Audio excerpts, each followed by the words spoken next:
Hey everybody, Big Crab here with a story that I'm going to read verbatim from Reddit out loud to you. This one is from user Delirium Rostello. He asked, for people that DM, how do you deal with the constant drive to try new shit? Vococo said, for most DMs, their players' firm insistence on only playing D&D forever help. Delirium Rostello said, this hurts.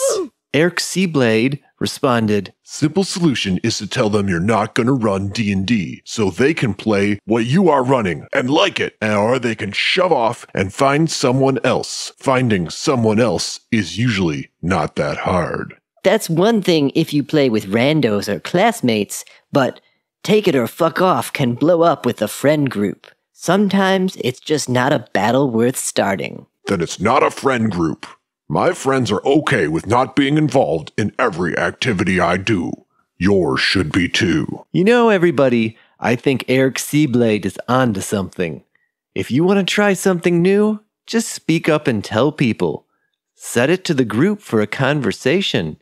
And not everyone needs to be included if they're not interested. But for more about that, I'm going to hand things back to a real YouTube channel. You know, I hear these days that people are playing a particular RPG, spending a lot of their time starting in the hobby with this RPG, and then it maybe even is the dominant game within the hobby. And there comes a time in everyone's career, their hobby career that is, that they're ready to move on and set this game to the side to try something new. And while you as a player or a game master might be ready to try something new, the group that you're established in, the people that you know, your RPG friends, are often dependent for one reason or another upon this. The patterns of play, the ease of which people can come together and form a party, the perceived difficulty of learning a new game. There's a reason that people use the verb wean, as in, how best would one wean folks from 5th edition D&D as you become ready to move on? This video is going to be about that. So let's start this video off at a roaring pace in the way that we are wont to do here on the channel by diverting instantly into a series of disclaimers. The first of which is about catfishing. Don't do it.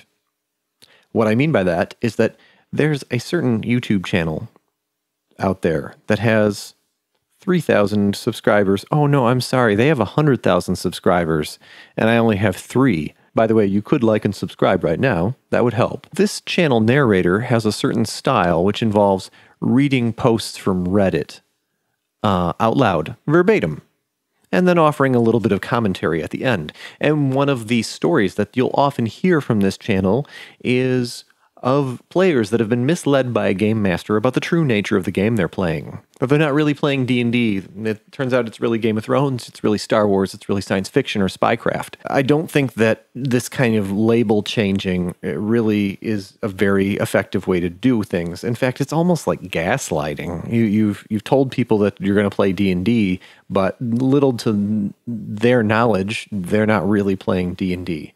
I think it's okay to call all the other RPGs that aren't quite D&D, but have classes and levels and Dungeons and Dragons. I call those all D&D. If they're 13th Age, if they're Pathfinder, if they're Shadow of the Demon Lord, yada, yada, yada, they're D&D to me.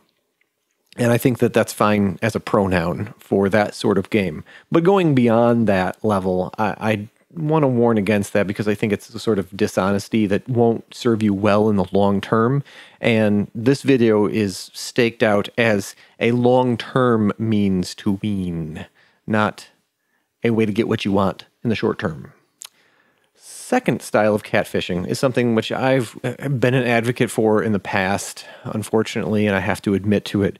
That's the idea that I talked myself into forming a Pathfinder group using some social engineering skills that I have, my ability to host games and get people together and hustle it, which I had more of in the past, not so much now, and saying, oh, I'm going to run some Pathfinder for people. And then after we've played together and I see which ones are fun to play with and After they know me and my style, then I'll pop the question about what other RPGs we want to play, or I'll say, all right, I think we've reached a suitable turning point in the campaign. If you're going to do that, you have to be transparent about it from the start, is that I want to meet other role players, and I'm open to playing the most popular role-playing game and even running it for a short while as a means of getting to know each other. Just tell the people that you're playing with that you want to use D&D as a means to another end. Honestly, there's something charmingly honest about that prospect of really just being transparent about what I really like to do, and that I love it so much that I think you'll like it too. So just don't lie about it. That's my 2 cents on that topic. The rest of this video is going to be about the usual paradigm of a group that's ensconced, that's been playing together for some years, and you would love it if you could get those folks that you like to play with, that you're comfortable playing with, whom you host and you trust in your home, the people whose favorite beers and pizza toppings you know well, to move on. So we're going to examine this question from 3 angles, and they're sort of sequential. The first is popping the question, planting the seeds using charisma to a point where things are open to trying something new. The second is negotiating the path to do that, as in what game are you going to play, how are you going to begin playing it, when are you going to try out this other game, and finally, we'll look at how to succeed once you're playing the new game, as far as getting the group to buy into the new game, how to get the group to a place where they're happy playing other RPGs and not just anxious to get back to playing 5e, because I've seen that one. And in totality, hopefully I'll be able to share some of my experience and a little bit of my chutzpah on this topic, because it's something that I've been through a number of times in my life. So the first area, how do you get the social situation to accept the proposal? It has to be offered at an opportune moment. That's the first part of it. So this means that the group is coming together and you haven't quite decided on playing a different game. Or it could be when there's a meaningful gap time where, for whatever reason, the current campaign or game is being set aside on a temporary basis. Or finally, it might be hopefully at the conclusion of a chapter or an entire campaign, so that people are ready to set the character sheets aside. They've built up a good deal of trust that this is a good group, and maybe that this is a good GM to bring them into a new game. And even they like the GM style independent of the system. And this is the big angle that I have tended to weigh upon, that I usually rely on, which is to be in that space of the Queen of Wands. Something about the game that you run is special, which is independent of the system. And some of that product, that moxie, is assumed to play out into other RPGs. So if you run an exceptional game in the 5th edition paradigm, there may be nuances of that people will know will still be there in another game. So it's reassuring to them that if they like the game that you're running, if they like your GM style, the storytelling, the content of your stories, the pacing, lots of things like that don't have a lot to do with which RPG system, then they can feel reassured that they'll still have those positives, hopefully will carry through into whatever future game you move on to. So it's a good idea to develop and play up those nuances of your style and of the table before popping the question. And if you're a player that's anxious for this, I would kind of suggest playing up those same aspects that are good and fun about the game. Just kind of casually mentioning, planting some social seeds of, boy, I really like how we do this here. And the things that you're mentioning don't have a lot to do with the system so much as they are advantages that the group has. Established interactions or styles, familiarity with either kind of concepts, complex ones like maybe economy or realistic medieval stuff, or it could be being able to confront more adult subject matter, or being at home, being kind of more childlike and cartoonish with your subject matter, which I do enjoy sometimes. Point is, notice these things and then possibly create high points leading into the appropriate moment. The next thing to say is that no moment will be perfect, in the sense that there will be folks who don't want to play a different game, who are really keen to just play D&D again, some form of D&D. They may have played one character that they're really happy with, and now they want to try out a different build. Gosh, we never did a red dragon fight as the dungeon master. And you might have kind of a list, a bucket list of D&D things. Those things can't be allowed to hold you back when you have this hankering in your heart. You got to move on. And this may mean letting go of these things. It may even mean that some folks in your group may prefer to sit out, and that's fine. It's perfectly okay to play with fewer people and possibly to have an ongoing game of D&D that springs up on the side for people who don't want to move on. It doesn't mean that anybody's being excluded.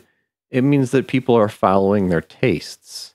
An interesting note is that the vast majority of the catalog of role-playing games out there that aren't D&D aren't built on a niche protection paradigm where the cleric heals and the thief sneaks and the fighter fights and the wizard whizzes. And so you don't actually need as many people, and encounter balance is often not a key facet of the system design the way it is in 5th edition D&D and most other D&Ds. Don't feel like you have to have a full party in order to move on. And a little footnote on that point, sometimes it is better to have someone not be at the table than to have them follow half-heartedly into something that they're not really bought into or may not have a stake in. And that's a difficult one to make that decision about.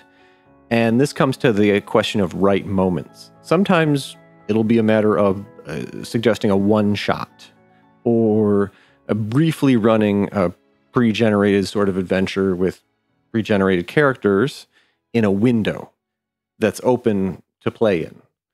And what I mean by that is that maybe the GM is off for the week and you offer to run something. Be really ready for this, to the point where maybe you need to have some pre-generated characters. There's not going to be time to have everyone become familiar with character creation, make their characters, adjust their characters, consult with each other about what their characters will be. You have to get underwater in the system and do 1+ of each of the banner things that the system does. In other words, for example, this means that you need to do one combat where nobody knows what they're doing, and then a second combat where they do. It's a narrow window to do things in, and a high pressure one at that, because it really puts the stakes very high. People will make up their mind about whatever system it is that you want to move on to in that night, often. Some may be intrigued, and others may take away the difficulty. Others may not have read it because it was just a momentary opportunity. They didn't really get the chance to study. Point being is that the probability of success with these sorts of one-shots is often directly proportional to how involved character creation is, how many player-facing mechanics there are that the players have to understand in order to be fully empowered as far as how the system works. So when you're going to run a one-shot as a means to wean, I have to advise you to choose carefully and just don't do it if the game that you want to run that's not D&D isn't simple. If the game that you want to introduce to the group is crunchy or big or has a campaign sensibility where that dog barking and nipping at your back that is the limited window of the one-shot is going to confound success and developing affection for the game, then you have to set it up in another way, which I will speak to in the third chapter of this video. If the sort of game that you'd like to move into is more involved campaign sensibility, then the right moment probably has a lot to do with the time of year, the changing of the seasons. It's often been my experience that moving into the holiday season between about Halloween and to just after New Year's, there's a lot of hiatus times, there's a lot of skipped sessions, and this is a good moment to open the window to starting a new campaign with a bigger game, and that gives folks time to imagine their characters, to talk with each other without interrupting the expected normal flow of sessions. The anticipation is building up the game as opposed to all the preparation standing in the way of the game. There's also sometimes another window of opportunity that goes from about Mother's Day to the 4th of July here in the States, where there's a lot of graduation parties and holidays on the weekends that tend to interrupt the normal flow of weekly sessions. And so that's another gap time where the anticipation can be building for the new game rather than the new game causing sessions to be skipped with learning and character creation and preparation. You don't want the new game to be seen as the enemy. It's your friend, after all. The next area of this topic that we're going to take a look at is the realm of the conversations about what game you're going to play next, and that region where people are making characters where the campaign hasn't fully formed yet, even if you have picked an RPG. And what are some of the best practices and pitfalls in that social arena? The first thing to keep in mind is to remember where your passions lay. So much of this endeavor hangs upon your moxie, your enthusiasm, your joie de vivre for it to succeed. If you run a game that you don't love for one reason or another, then the group will be anxious as ever to get back to what they were doing before, especially because they may think that you didn't like it after all either. So with that goal in mind, I have to warn you that there may come situations where you're proposing a new game, you're proposing the group move on, and someone makes a proposal for a minimal adjustment or to have things go in a direction that you're not familiar with and you may not have developed your enthusiasm for. What I mean by that is someone may say, let's play Pathfinder when you're ready to move on from D&D. And we'll visit whether that's enough of a change of pace to really get the group on a strong footing for trying out new RPGs in a second. But I will also say that another proposal that people will make is, why don't we try my pet game instead of yours? Sometimes this will be the person that's most reluctant to try something new, but they do have that one thing they've always wanted to try. And keep in mind that you may actually be sort of volunteering yourself to help someone else out with a bucket list challenge, rather than setting the group and yourself up for a joyful experience of seeing the group blossom into other RPGs. If you don't know anything about whatever it is that this person pulled off the bookshelf and asked you to run, and what window of time do you have to really try this out? And, if you have prior experience with whatever RPGs you're proposing, that experience is now not going to be in play and available to help the endeavor succeed. So it may be best to really dig in on your passions and speak to how much you love whatever your new idea is. Because I can see, and I have seen, the social environment get very crowded and argumentative around different proposals, and it sort of becomes a Wild Westy cacophony of different suggestions, which can often preoccupy an entire evening or more. And sometimes people will come to a consensus without you, even, as in the two holdouts, the two jurors that needed to agree went off and they had a late night video gaming session without you, or whatever it is that they do while you're not looking. And then they come back and they say, well, we decided we wanted to do a Gladiator Pathfinder campaign. Could you run that for us? And that doesn't sound like a terrible idea, but these are the two people that were the least enthusiastic about this idea to begin with. And so one has to weigh this. And remember, I mentioned it's okay to not play with everybody in your group for this endeavor, especially to start with, because you want to prove out that the group can have fun with something besides D&D. And then once that's proven, it may be that your holdouts might be interested. And I don't just mean like as in that they feel left out. It may be that they've actually seen proof in the pudding, hearing some stories or, watching, dropping by, seeing the character sheets and the story of the campaign mature. And that also means don't cut these people who have held out and may not take part in the game out of your social loop. They still may want to hear how it goes. So you may recall those questions about minimal adjustments. Is Pathfinder really a different enough game? Was something that I brought up.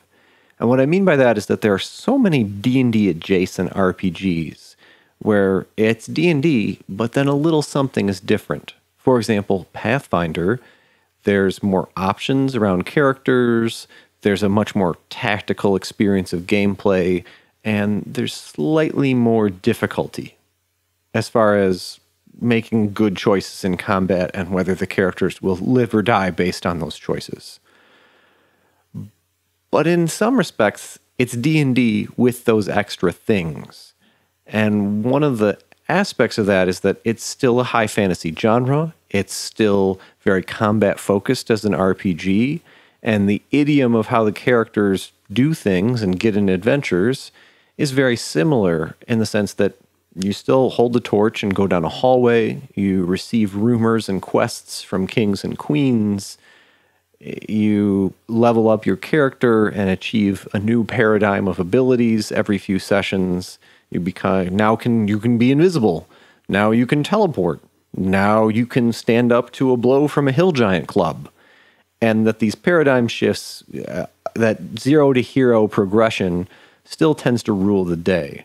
And so one of the things that may happen is that as the group tries out this D&D adjusted style of game, they may decide that they like or dislike the things that are different from D&D rather than liking the game for itself. They just like this other D&D that was just a little bit different. And there's nothing wrong with that. I have my preferred kinds of D&D myself. After all, I talk about Hackmaster a great deal on this channel, and there's an actual play of old school essentials that a lot of people have watched. And the old school paradigm of gameplay where you care about the dungeon exploration, you really mind your P's and Q's as far as how many torches and rations you may have left over. You really imagine your character in the physical environment more than you move around on a grid. It's an adjustment to D&D. It's still combat focused. You still level up. You still love treasures. And it's still high fantasy. Ask yourself, are you embarking upon this project to try and convince your group to try other RPGs because you would like to open the group to the full landscape of different kinds of genres, different mechanical paradigms? Or do you just want to find something that's a better fit but is still D&D? If it's the former, and you really want to open up the full landscape, maybe the choice of a different, slightly different D&D might not serve that first goal with the same gusto as plunging into something different. How different should it be, however? And this is where I will recommend that you kind of turn it at a right angle. So, for example, Star Wars, as a role-playing game, is still very action-packed, still very focused on action scenes. Are you fighting because you want to? Not necessarily. You're often running away. You're often caught up in the wider, cacophonous battle that is the space opera of Star Wars. Title crawl. So the reasons that you fight a lot are different. Your character's positioning, relative to all the action, is a little bit different. The reason that the characters stick together is often more associative than it is quest-based, like, we need you guys, you're the right people for the job. So some things have changed in quite a meaningful way, while others remain the same. On the same token, if your group is very focused on really granular explorations of dungeons, of precisely moving through areas, of really managing your resources, then it might be that a game like Twilight 2000 or any kind of military RPG, which could include GURPS in a modern game, could be a good venue. So the reason that you're taking care and really dotting all your P's and Q's and really exploring the fullest precision with your character's actions is different. But there's a certain amount of practice familiarity within the group. The conversations the group has are really consonant with what you're moving on to. On the other side of the coin, if your group likes to talk a lot about, should we take this NPC prisoner, should we give the sword to the elf queen, or should we keep it for ourselves, if those sorts of moral dilemmas preoccupy a great deal of your sessions of D&D, it may be that practice, that positive experience that people are enjoying doing that stuff, could find its voice in a Star Trek role-playing venue. Because after all, they love PowerPoint presentations, conferences, and heart-to-heart talks. The reason is not often about accomplishing a quest as much as it is staying true to virtue or reaching for an utopian ideal. So the reasons for doing it are different, but often the subject matter that is a big part of play is consonant. So I would recommend looking at what your group spends a lot of time doing when you choose how big of a change to make. So enough about all that Jedi mind trick business. Now you're approaching the finish line. You're really going to see this new game to the table. Dice are going to start rolling. It's part 3 of the video. And what's some advice I can give about how to make this teaching time successful? One of them is to achieve some buy-in, to be pretty clear as you're going into it and realistic. Don't make up a number that's too big about how many sessions, about how long it takes to really achieve that quantum where people are starting to feel confident about the game and they've moved into it and they're inhabiting it. The choices that they've made are informed by prior experience and they're anticipating the next choice they might make. In other words, a little bit like leveling up, but it's about the learning curve instead.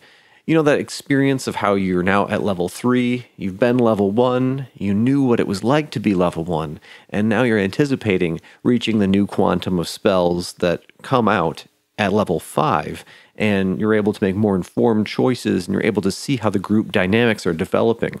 That takes a certain number of sessions in Dungeons & Dragons. Other games have similar kinds of learning curve, and it varies from game to game, and that is something which I could talk about and make a whole giant series of videos about if I ever manage to find the time. The point is that you need to achieve that kind of buy-in from the people in your group and talk honestly about how many sessions it will take to do that.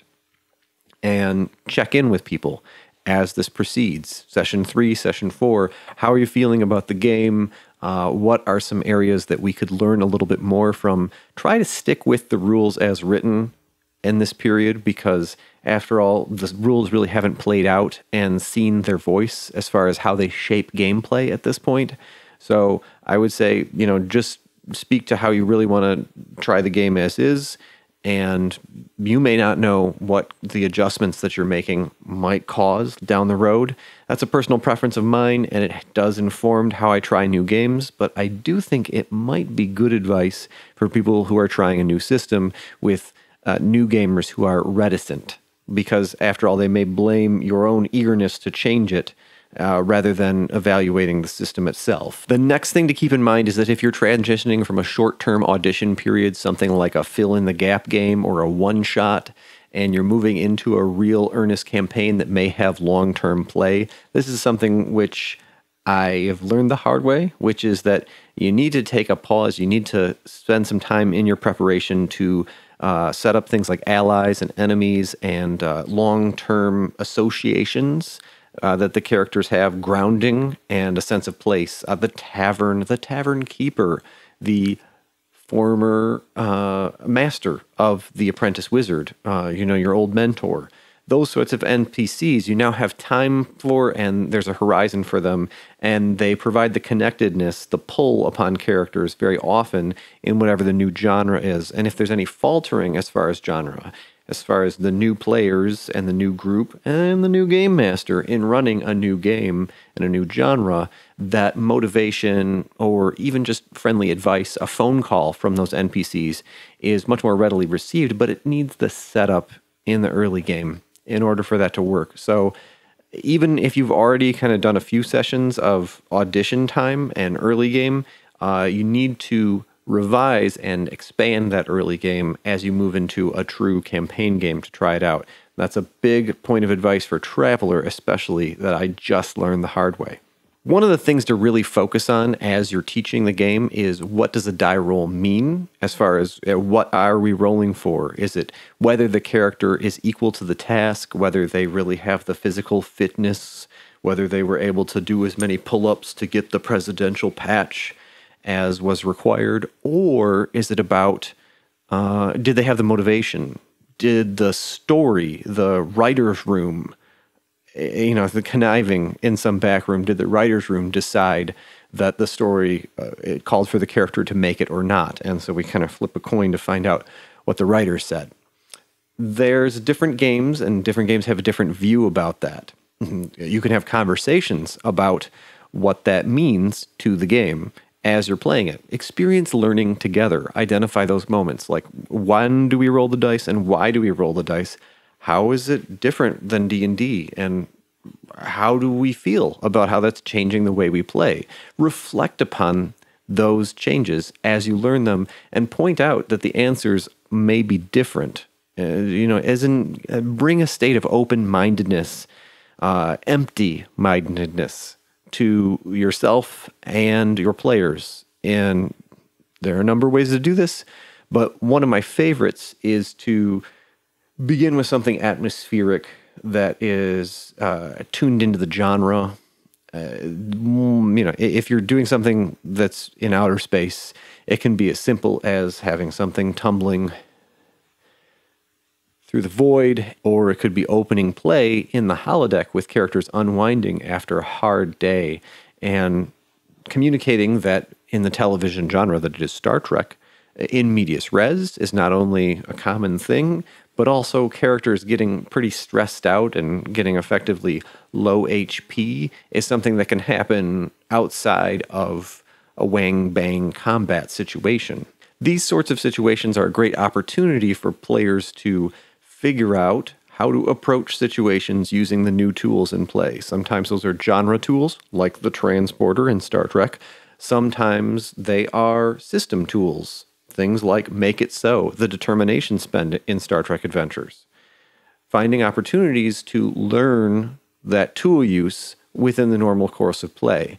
And this is another point of advice, is that the course of play should be something fairly close to normal.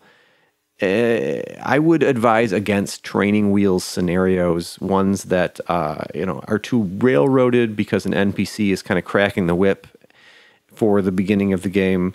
And I would also advise against sort of bumbling scenarios where there's lots of slice of life action and the genre material takes a while to arrive. Instead, something in the middle has to be there, but above all, it should be that dice are hitting the table multiple times in those early sessions so that you get the confidence with the mechanics. And also the pacing is there to pull people in and get them interested in what's happening. After all, you rolled the dice when success and failure are both interesting, when drama is on the line, or whatever the reason that a given system tells you when the dice should crackle in the hand. So I hope that this is a video which has delineated some of the perils, pitfalls, and places where there's opportunities for success when it comes to weaning a group from Dungeons & Dragons. It's something which I have had mixed success with in my own time. It's a video topic which comes from a question in the comments section here on the channel, and I would invite you to leave some other comments so that I can do more viewer response videos because they're fun to make. And it's part of being here on YouTube. I do plan on making a video about how the channel's going, about what the experience of being on YouTube is, and kind of future directions for the channel as far as video topics, and just kind of filling everybody in and giving a walkthrough of my workflow. And that will put us into the real fall time when the leaves are starting to come off the trees. And by then, well, we'll see. I hope that you've enjoyed this year, as unusual as it has been, and what we've shared here in this space in the YouTube rectangle. Take care, folks. Happy gaming.